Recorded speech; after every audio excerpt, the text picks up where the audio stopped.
Assalamualaikum warahmatullahi wabarakatuh. Saya akan membahas tentang PUB atau disebut dengan Pedoman Umum Ejaan Bahasa Indonesia. Apa itu PUB dan apakah PUB dan EYD berbeda? Mengetahui apa PUB merupakan hal yang penting bagi penulis. Kalau kamu tahu pengertian PUB dan EYD, tidak akan sulit bagi kamu untuk bisa menciptakan tulisan yang sesuai dengan tangan resmi. Bagi kamu yang belum tahu, sebenarnya kita tidak boleh menulis kata, kalimat, atau paragraf sembarangan, apalagi untuk memenuhi kebutuhan resmi atau formal tulisannya. Harus baku atau sesuai dengan pedoman. Pedoman apa yang dimaksud? Jelas jawabannya adalah PUB. PUB adalah pedoman yang digunakan untuk bisa mengeja kata-kata dalam bahasa Indonesia dengan benar. Dalam artikel ini saya akan menjelaskan apa itu PUB, mulai dari pengertian PUB hingga perbedaan EYD, penjelasan lengkap apa itu PUB serta perbedaan EYD. Apa itu pengertian PUB?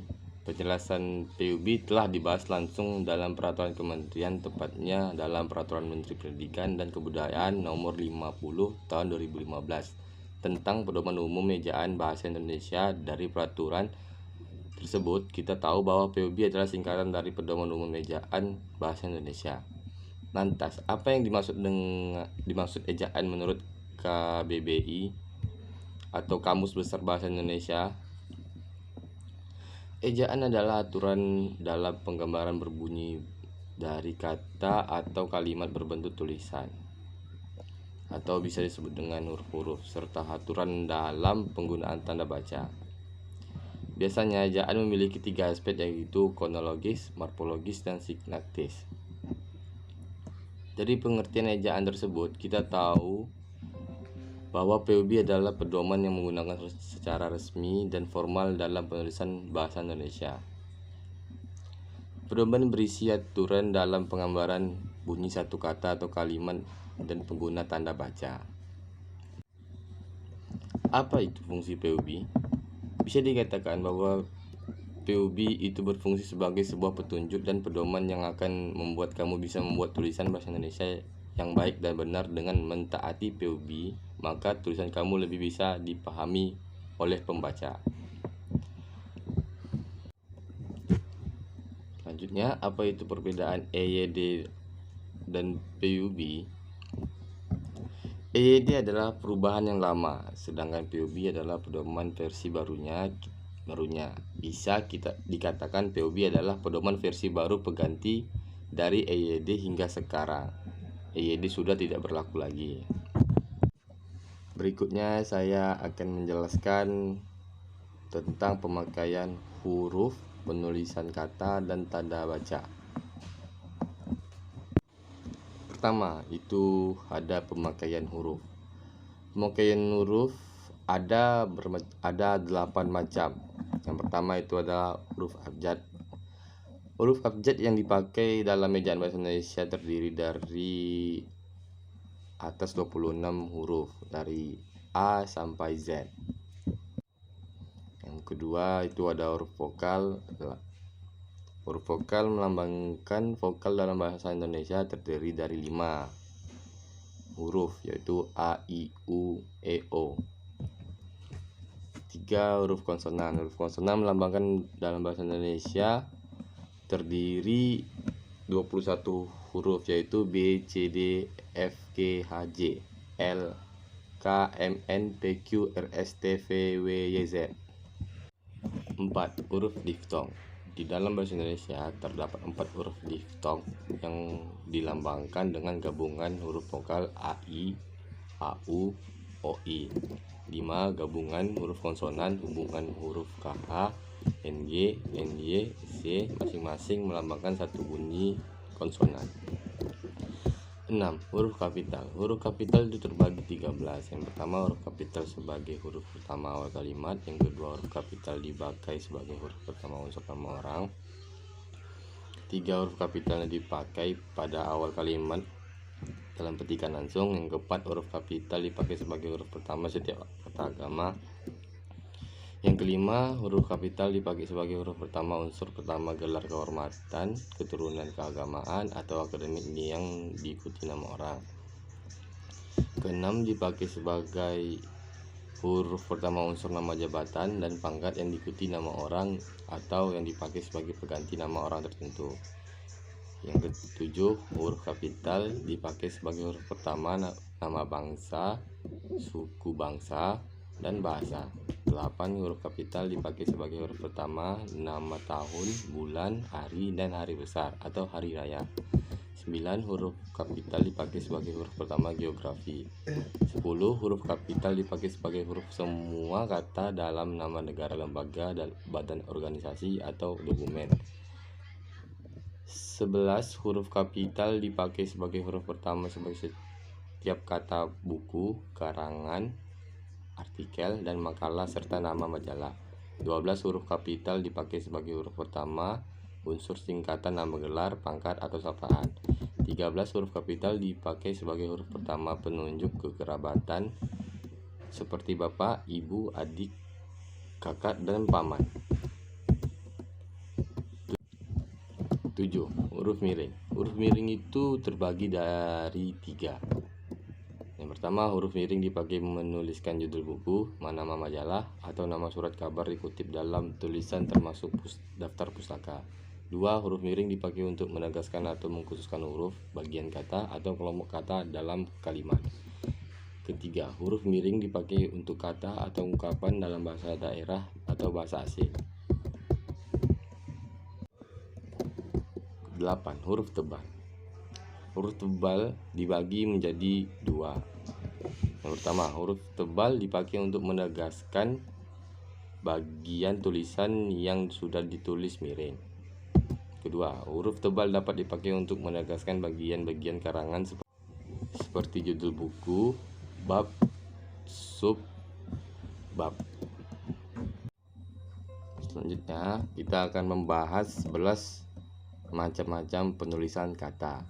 Yang pertama adalah kata dasar. Kata dasar ditulis sebagai satu kesatuan. Yang kedua, kata perimbuhan. Imbuhan atau awalan, sitipan, atau akhiran ditulis serangkai dengan bentuk dasarnya. Yang ketiga, bentuk ulang. Bentuk ulang ditulis dengan menggunakan tanda hubungan. Yang keempat itu adalah bentuk tulang. Bentuk ulang ditulis dengan menggunakan tanda hubungan. 4, gabungan kata. Gabungan kata terbagi jadi 4. Yang pertama, unsur gabungan kata yang lazim disebut kata majemuk, termasuk istilah khusus ditulis terpisah. Kedua, gabungan kata yang dapat menimbulkan salah pengertian ditulis dengan membubuhkan tanda hubung di antara unsur-unsurnya. 3, gabungan kata yang penulisannya terpisah tetap ditulis terpisah jika mendapatkan awalan atau akhiran. 5, pembengalan kata. Jika sebuah kata terdiri atas 2 unsur atau lebih dan salah satunya unsurnya itu dapat bergabung dengan unsur lain, pemenggalannya dilakukan di antara unsur-unsur itu.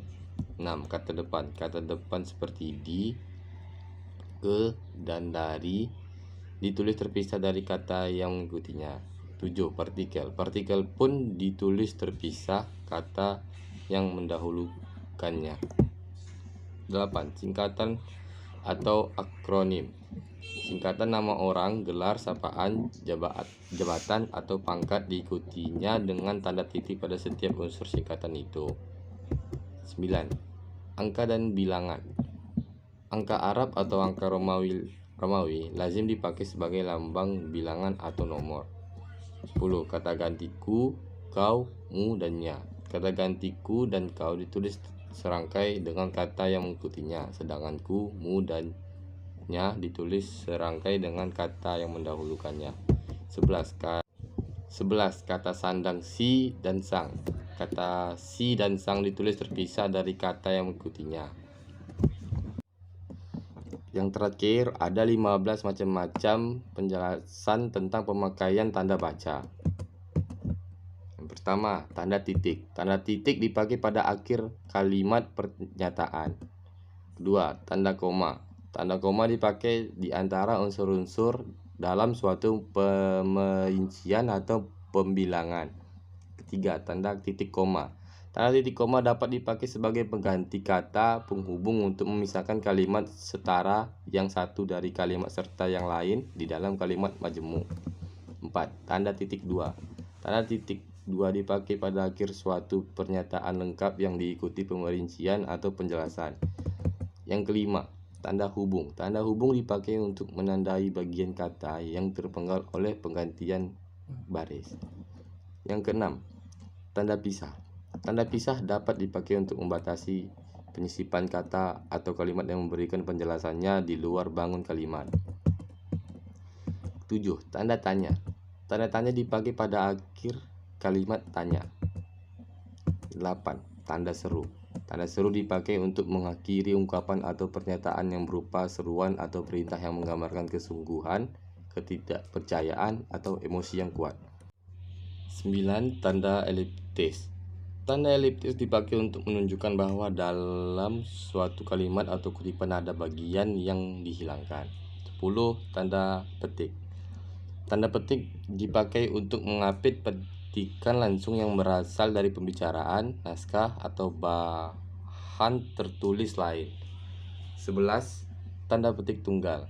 Tanda petik tunggal dipakai untuk mengapit petikan yang terdapat dalam petikan lain. 11. Tanda kurung. Tanda kurung dipakai untuk mengapit tambahan keterangan atau penjelasan. 11. Tanda kurung siku. Tanda kurung siku dipakai untuk mengapit huruf, kata, atau kelompok kata sebagai koreksi atau tambahan atas kesalahan atau kekurangan di dalam naskah asli yang ditulis oleh orang lain. 14. Tanda garis miring. Tanda garis miring dipakai dalam nomor surat, nomor pada kalimat, dan penandaan masa 1 tahun yang terbagi dalam 2 tahun takwim. 15. Tanda penyikat atau apostrof. Tanda penyikat dipakai untuk menunjukkan penghilangan bagian kata atau bagian angka tahun dalam konteks tertentu. Dan itulah 15 penjelasan macam-macam pemakaian tanda baca. Baiklah, itulah penjelasan saya tentang PUB atau Pedoman Ejaan Bahasa Indonesia. Apabila saya ada salah penjelasan kali ini, saya mohon maaf. Assalamualaikum warahmatullahi wabarakatuh.